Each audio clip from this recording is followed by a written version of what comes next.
So very good morning all, welcome to young India academy online classes. So CDPO and EO online కోచింగ్లో join అవి కావాలనుకునేటువంటి AP మరియు తెలంగాణ విద్యార్థులు ఇమీడియట్గా మన యాప్ని డౌన్లోడ్ చేసుకోండి, యంగ్ ఇండియా అకాడమీ యాప్ని. అలానే ఈ యొక్క యూట్యూబ్ ఛానల్ని సబ్స్క్రైబ్ చేసుకోండి. మీకు ఈ యొక్క కోచింగ్ సంబంధించినటువంటి కంప్లీట్ అప్డేట్ ఇన్ఫర్మేషన్స్ అన్ని కూడా నోటిఫికేషన్ రూపంలో వస్తాయి.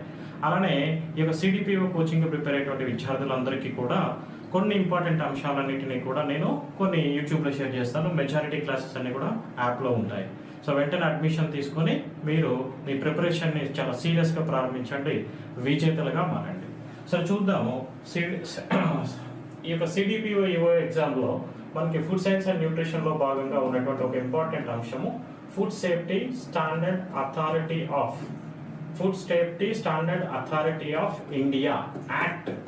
ఈ చట్టం అనేటువంటిది ఎప్పుడు చేశారు, అలానే యొక్క food safety standard authority of India అనేటువంటి సంస్థ అనేది దానికి సంబంధించి కొన్ని ఇంపార్టెంట్ అంశాలు అనేటువంటిది మీకు రెగ్యులర్గా ఎగ్జామ్లో అడగడం జరుగుతుంది.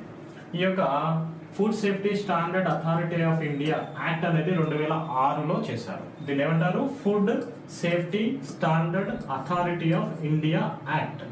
సో ఈ యాక్ట్ అనేటువంటిది భారతదేశంలో పరిశ్రమల ద్వారా వివిధ రకాల ఆహార పదార్థాలని వాణిజ్య పరంగా ఉత్పత్తి చేస్తున్నప్పుడు వాటికి నాణ్యతాపరమైనటువంటివి గుర్తింపునివ్వటం కోసం క్వాలిటీ చెకప్స్ని చేసి వీటిలో ఎంత శాతం నాణ్యత ఉంది, కొన్ని స్టాండర్డ్స్ని క్రియేట్ చేసింది food safety standard authority of India.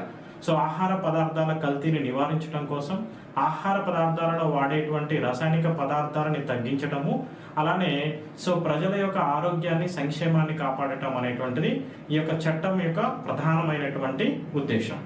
ఒకవేళ ఎవరైనా ఈ చట్టాన్ని ఉల్లంఘించి కనుక ఎవరైనా ఆహార పదార్థాల కల్తీకి పాల్పడినట్లయితే so food safety standard authority of India act ప్రకారం వాళ్ళకి జీవిత శిక్ష విధించడం జరుగుతుంది, లేదా 7 సంవత్సరాల జైలు జీవితం కానీ విధించడం జరుగుతుంది. సో అలానే ఒకవేళ ఎవరైనా ఇంకా కూడా ఆహార పదార్థాల కల్తీని చాలా తీవ్ర స్థాయిలో కనుక చేసినట్లయితే వాళ్ళకి 10 లక్షల రూపాయల వరకు జరిమానా కూడా విధిస్తారు. సో 10 లక్షల వరకు మనకి ఫైన్ అనేటువంటిది వేయటం కూడా జరుగుతుంది. ఏది? Food safety standard authority of India act ప్రకారం. అలానే 2006 ఫ్యాసీ యాక్ట్ ప్రకారము 2008లో food safety standard authority of India అనేటువంటి సంస్థని ఏర్పాటు చేశారు.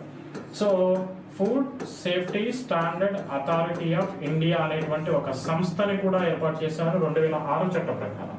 సో ఇది ఏ సంవత్సరంలో ఏర్పాటు చేశారంటే 2008లో ఈ యొక్క